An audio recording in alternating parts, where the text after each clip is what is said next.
আসসালামু আলাইকুম। হ্যালো আমার প্রবাসী বন্ধুরা কেমন আছেন? আশা করি আল্লাহর রহমতে আপনারা অনেক সুস্থ আছেন।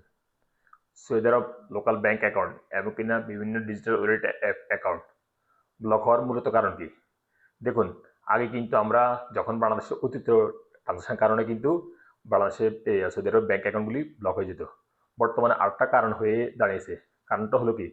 ধরুন আপনারা যদি আপনাদের ওই বিভিন্ন লোকাল ব্যাংকের অ্যাকাউন্ট থাকে বা ডিজিটাল ওয়ালেট অ্যাকাউন্ট থাকে দুই তিনটা, তাহলে কি হয়, অনেকে দেখা যায় লোকাল ব্যাংকে রেট একটু বেশি বা কম বা ফ্রিতে টাকা পাঠানো যায়। সো কি করি আমরা, লোকাল ব্যাংক থেকে ডিজিটাল ওয়ালেট অ্যাকাউন্টে অনেক ক্লিয়ার ট্রান্সফার করে ফেলি, লোকাল ট্রান্সফার, তখন অ্যাকাউন্ট ব্লক হয়ে যায়।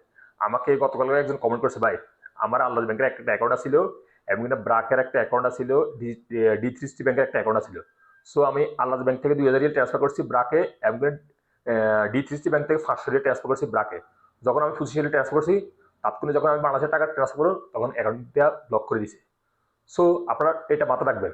দেখুন, সে কিন্তু সাথে সাথে ট্রান্সফার করছে 1 মিনিটের মধ্যে। তো তারা মনে করে কি এটা কোনো প্রতারণা, কারণ প্রতারণা চক্র দুই তিনটা ব্যাংক থেকে একসাথে 2 মিনিটের মধ্যে 1000 2000 করে 3000 পর্যন্ত এসে গেছে অন্য ওয়ালেটে, তখন ব্লক করে দেয়। আপনারা কি করবেন, ধরুন আপনি আল্লাহ ব্যাংক থেকে 2000 ট্রান্সফার করছেন ব্রাকে, আপনি এটা ট্রান্সফার করে দিবেন, বা আপনারা 2-3 ঘন্টা অপেক্ষা করবেন, একদিন অপেক্ষা করবেন, পরদিন আবার ডি3 ব্যাংক থেকে ব্রাক অ্যাপে টাকা এনে আবার ট্রান্সফার করবেন। সো আপনারা বিভিন্ন 3-4টে অ্যাকাউন্ট থাকলে আপনাদের 3-4টে অ্যাকাউন্টের টাকা সংগ্রহ করে এক অ্যাকাউন্টে ট্রান্সফার করে দেন। তখন কিন্তু অতিরিক্ত হয়ে যায়, তখন তারা মনে করে এটা কোনো প্রতারণার চক্র। কারণ কিনলে একবার এই অ্যাকাউন্ট থেকে ওই অ্যাকাউন্টে টাকা ট্রান্সফার করে, এই অ্যাকাউন্ট থেকে ওই অ্যাকাউন্টে টাকা ট্রান্সফার করে, সেজন্য অ্যাকাউন্টগুলি ব্লক করে দেয়। সো ব্লক করলে খোলা তো অনেক মুশকিল, কারণ কাস্টমার কেয়ারে কল করতে হয়, অনেক ডকুমেন্ট দিতে হয় এবং উপযুক্ত প্রমাণ দিতে পারলে তারপরে অ্যাকাউন্টগুলি আনব্লক করে দেয়। সো আপনারা এটা সবসময় মাথা রাখবেন। হ্যাঁ, আপনাদের 2-3টা অ্যাকাউন্ট আছে, কোনো সমস্যা নেই।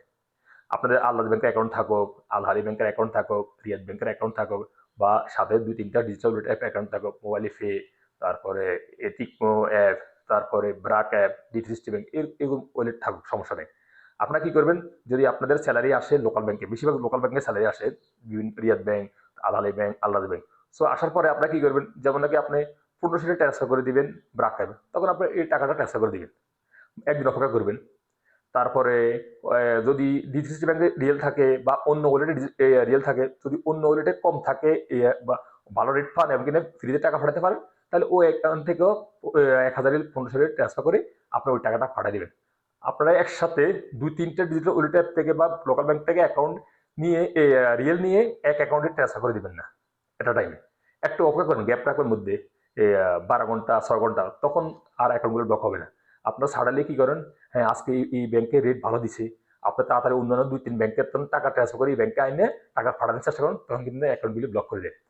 আর যদি আপনার অতিরিক্ত টাকা পাঠান 3-4 লাখ 2-3 লাখ টাকা, তাহলে আপনার সরাসরি ব্যাংকে গিয়ে পাঠান আমার সাজেশন।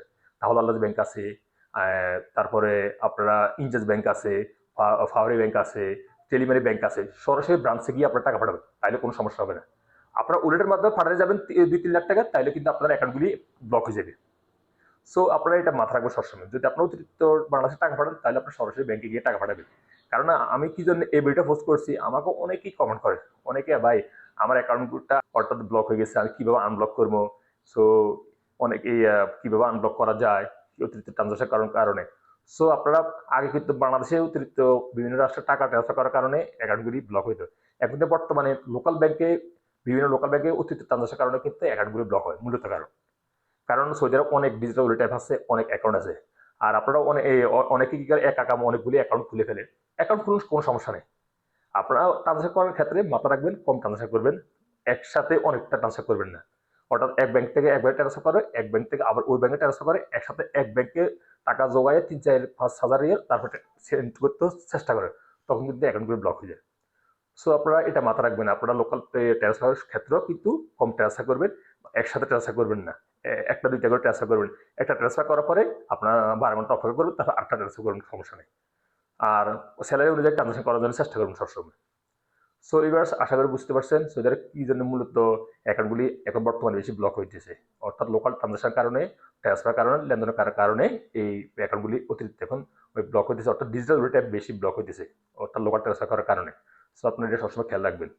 সো লিভার্স, আজ এই পর্যন্ত এই গুরুত্বপূর্ণ ইনফরমেশন নিয়ে দেখা হবে এরকম অন্যান্য গুরুত্বপূর্ণ ইনফরমেশন। সে পর্যন্ত আপনারা ভালো থাকবেন, সুস্থ থাকবেন। আল্লাহ হাফেজ, বাই বাই।